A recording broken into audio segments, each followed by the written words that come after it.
매일 성경 묵상 나눔입니다. 6월 15일 수요일입니다. 오늘 묵상하는 본문은 사무엘상 24장 1절에서 22절입니다. 본문을 읽습니다. 사울이 블레셋 사람을 쫓다가 돌아오매 어떤 사람이 그에게 말하여 이르기를 보소서 다윗이 엔딕의 광야에 있더이다 하니 사울이 온 이스라엘에서 택한 사람 3천을 거느리고 다윗과 그의 사람들을 찾으러 들 염소 바위로 갈새 길가 양의 우리에 이른즉 굴이 있는지라. 사울이 뒤를 보러 들어가니라. 다윗과 그의 사람들이 그 굴 깊은 곳에 있더니 다윗의 사람들이 이르되 보소서 여호와께서 당신에게 이르시기를 내가 원수를 내 손에 넘기리니 내 생각에 좋은 대로 그에게 행하라 하시더니 이것이 그날이니이다 하니 다윗이 일어나서 사울의 겉옷자락을 가만히 베니라. 그리한 후에 사울의 옷자락 뱀으로 말미암아 다윗의 마음이 찔려 자기 사람들에게 이르되 내가 손을 들어 여호와의 기름 부음을 받은 내 주를 치는 것은 여호와께서 금하시는 것이니 그는 여호와의 기름을 부음 받은 자가 됨이니라 하고 다윗이 이 말로 자기의 사람들을 금하여 사울을 해하지 못하게 하니라. 사울이 일어나 굴에서 나가 자기 길을 가니라. 그 후에 다윗도 일어나서 굴에서 나가 사울의 뒤에서 외쳐 이르되 내 주 왕이여 하매 사울이 돌아보는지라. 다윗이 땅에 엎드려 절하고 다윗이 사울에게 이르되 보소서 다윗이 왕을 해하려 한다고 하는 사람들의 말을 왕은 어찌하여 들으시나이까. 오늘 여호와께서 굴에서 왕을 내 손에 넘기신 것을 왕이 아셨을 것이니이다. 어떤 사람들이 나를 권하여 왕을 죽이라 하였으나 내가 왕을 아끼어 말하기를 나는 내 손을 들어 내 주를 해하지 아니하리니 그는 여호와의 기름 부음을 받은 자이기 때문이라 하였나이다. 내 아버지여 보소서 내 손에 있는 왕의 옷자락을 보소서. 내가 왕을 죽이지 아니하고 겉옷 자락만 베었은즉 내 손에 악이나 죄가가 없는 줄을 오늘 아실지니이다. 왕은 내 생명을 찾아 해하려 하시나 나는 왕에게 범죄한 일이 없나이다. 여호와께서 나와 왕 사이를 판단하사 여호와께서 나를 위하여 왕에게 보복하시려니와 내 손으로는 왕을 해하지 않겠나이다. 옛 속담에 말하기를 악은 악인에게서 난다 하였으니 내 손이 왕을 해하지 아니하리이다. 이스라엘 왕이 누구를 따라 나왔으며 누구의 뒤를 쫓나이까. 죽은 개나 벼룩을 쫓음이니이다. 그런즉 여호와께서 재판장이 되어 나와 왕 사이에 심판하사 나의 사정을 살펴 억울함을 풀어주시고 나를 왕의 손에서 건지시기를 원하나이다 하니라. 다윗이 사울에게 이같이 말하기를 마침에 사울이 이르되 내 아들 다윗아 이것이 내 목소리냐 하고 소리 높여 울며 다윗에게 이르되 나는 너를 학대하였으되 너는 나를 선대하니 너는 나보다 의롭도다. 내가 나 선대한 것을 오늘 나타냈나니 여호와께서 나를 내 손에 넘기셨으나 내가 나를 죽이지 아니하였도다. 사람이 그의 원수를 만나면 그를 평안히 가게 하겠느냐. 내가 오늘 내게 행한 일로 말미암아 여호와께서 내게 선으로 갚으시기를 원하노라. 보라 나는 내가 반드시 왕이 될 것을 알고 이스라엘 나라가 내 손에 견고히 설 것을 아노니 그런즉 너는 내 후손을 끊지 아니하며 내 아버지의 집에서 내 이름을 멸하지 아니할 것을 이제 여호와의 이름으로 내게 맹세하라 하니라. 다윗이 사울에게 맹세하며 사울은 집으로 돌아가고 다윗과 그 사람들은 요새로 올라가니라. 오늘의 본문은 세 개의 단락으로 나눠져 있습니다. 첫 번째 단락입니다. 사울이 블레셋 사람을 쫓다 돌아오매라고 이야기하고 있는데 우리 어제 묵상할 때에 다윗을 쫓던 사울이 블레셋의 침공 이야기를 듣고 블레셋과 전쟁하기 위해 돌아가는 모습을 보았습니다. 이제 그 블레셋과의 전쟁이 끝나고 사울이 다시 다윗을 추격해 오는데 다윗이 엔게디 광야에 있다는 이야기를 듣습니다. 그리고 이제 사울이 특별히 이스라엘에서 택한 사람 3,000명이라고 말하는데 계속 3,000명이라는 숫자가 아마 사울이 상비군으로 가지고 있는 숫자인 것 같습니다. 이스라엘에서 택한 사람, 이것은 상비군 훈련되어진 군대라고 이야기할 수 있죠. 군인 3,000명을 데리고 다윗은 우리 어제 묵상할 때 600명이라고 이야기했으니까 최소한 5배 정도의 숫자의 군사들을 데리고 이제 다윗을 추격하러 옵니다. 그렇게 오는 중에 장소죠. 들염소 바위라고 하는 장소이고 길가 양의 우리에 이른즉이라고 하는 부분도 이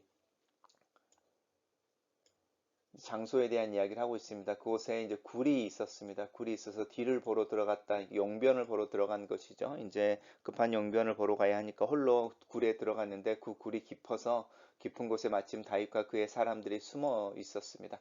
그때 이제 그렇게 혼자 굴에 들어와 용변을 보고 있는 사울을 본 다윗의 사람들이 다윗에게 이야기하는 거죠. 하나님께서 내 원수를 넘긴다라고 이야기하는 부분이죠. 네 생각대로 좋은 대로 행하라. 이렇게 이야기하는 부분입니다.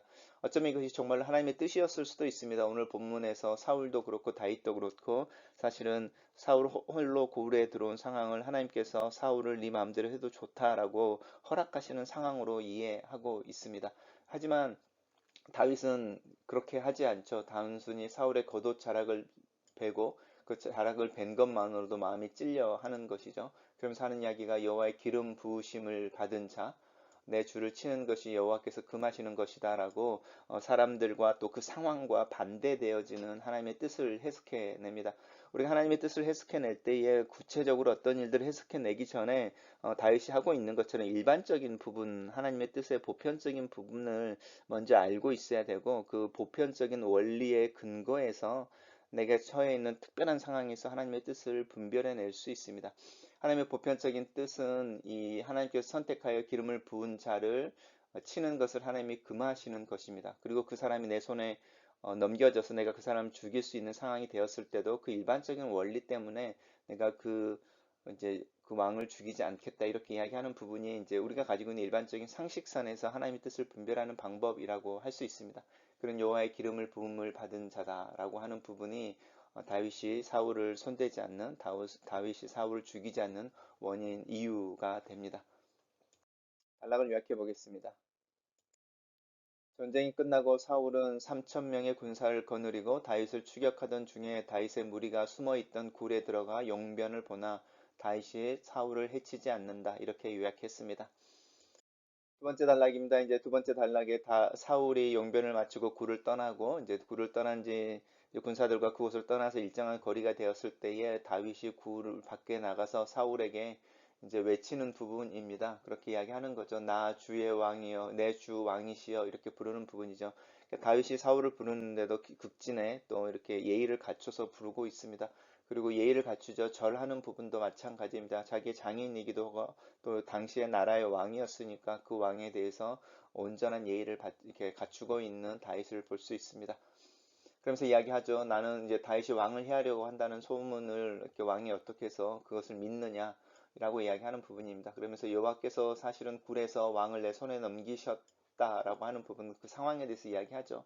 그리고 실제로 주변에 있는 사람들이 그것을 하나님의 뜻으로 이해해서 다윗으로 하여금 사울을 이제 죽이도록 이제 조언하는 부분도 있습니다. 하지만 다윗은 하나님의 뜻을 분별하고 또 이 왕을 사울을 사랑하여서 주를 해치지 아니하였다. 그 이유는 기름 부음을 받은 여호와의 기름을 부음을 받은 자이기 때문이다라고 명확하게 이야기하면서 나는 당신에 대한 나의 최선의 이렇게 순종 아니면 공경 또 인정이라고 하는 부분에 있어서 타협하지 않고 그것을 고백해내는 것에 대한 이야기를 합니다. 그러면서 자연스럽게 다윗이 이제 자신의 무죄함을 변호하고 또 증명하기 위해서 하나님을 재판장으로 세웁니다. 나와 사울 왕 당신 사이를 판단하셔서 이제 하나님께서 일들을 해주시길 원하신다. 예수님도 비슷한 이야기를 하죠. 네 원수를 사랑하고 그 원수를 위해서 복을 빌어 줘라.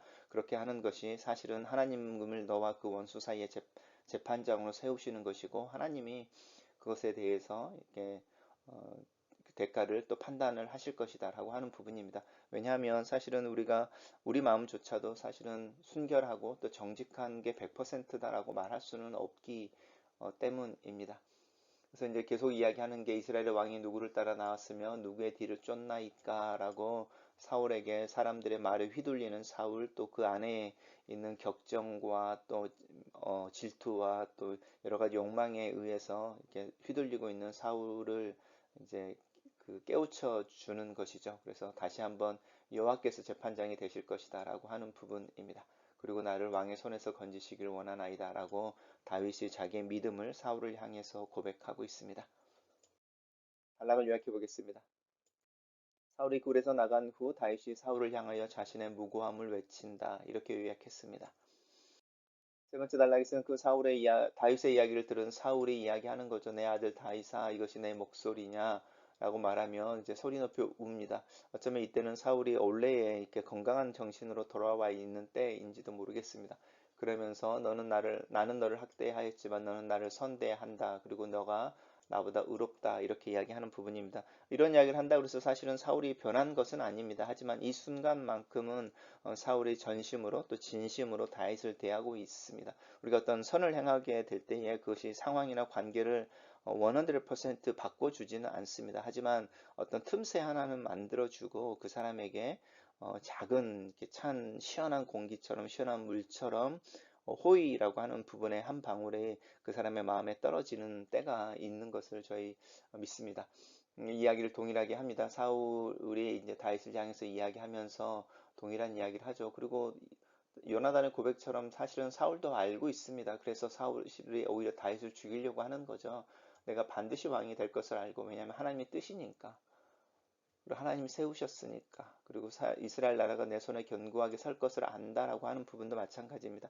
그러니까 사울과 다윗의 큰 차이죠. 하나님의 일반적인 뜻을 알아서 순종하고 있는 사람이 있는가 하면 하나님의 어떤 일들을 행하시는 걸 아는데 그게 나에게 해가 되고 나의 마음에 들지 않는 것이어서 그것을 대적하는 사람으로 이렇게 분류가 되어지는데 다윗과 사울의 차이를 만들어냅니다. 그러면서 사울이 이제 동일하게 자기 자손과 다윗 사이에 이야기를 하는 거죠. 나중에 네가 왕이 되더라도 내 후손을, 내 가족을, 이제 내 가문을 보호해 달라라는 이야기를 하고 있고, 이것은 요나단이 요청하고 있는 것이기도 하죠. 그래서 다윗이 그 부분에 있어서 맹세합니다. 단락을 요약해 보겠습니다. 사울이 다윗의 항변을 듣고 자기의 잘못과 다윗을 왕으로 세우시는 하나님의 계획을 인정하고 돌아간다. 이렇게 요약했습니다. 첫 번째 묵상 나눔입니다. 다윗을 추격하던 중에 블레셋 침공을 막으로 돌아갔던 사울이 다시 다윗을 추격한다. 쫓기던 다윗에게 조로의 기회가 온다. 자신이 숨어있는 굴 안으로 사울이 홀로 들어온다. 자신을 죽여야 한다는 강박과 집착에서 해방되지 못한 사울을 다윗은 하나님께서 세우신 왕으로 인정해 준다. 나에게 조로의 기회가 왔다고 여겨지는 상황에서 하나님의 뜻을 분별할 수 있는 다윗의 멈춤이 대단해 보인다.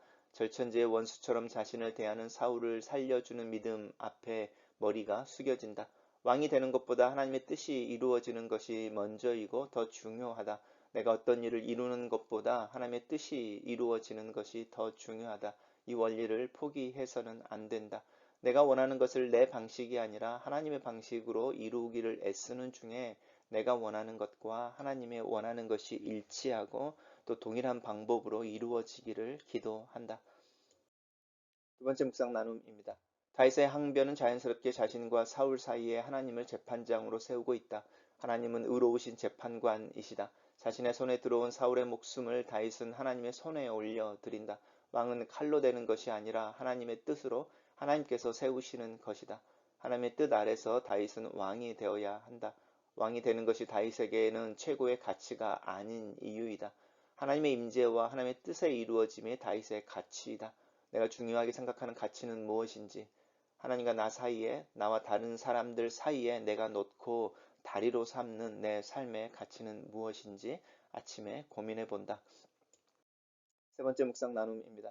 드디어 사울의 마음이 제정신으로 돌아온 듯하다. 부끄러움과 수치를 느끼고 있다. 자신의 잘못을 인정한다. 하나님의 주권을 인정한다. 다윗의 궁일과 은혜를 구한다. 악을 견디고 악을 선으로 이기는 모습을 다윗에게서 발견한다. 예수를 믿는 자로 사는 것이 무엇인지를 다윗에게서 보게 된다. 선함과 거룩함을 살아내는 삶에 대해서 고민한다. 하나님의 뜻 아래 나와 갈등이 있고 관계에 어려움이 있는 이들을 선대하기로 하나님 앞에 결심하고 그들을 내려놓는다. 그들을 향해 인내하고 내 옆에 앉히기로 결심한다.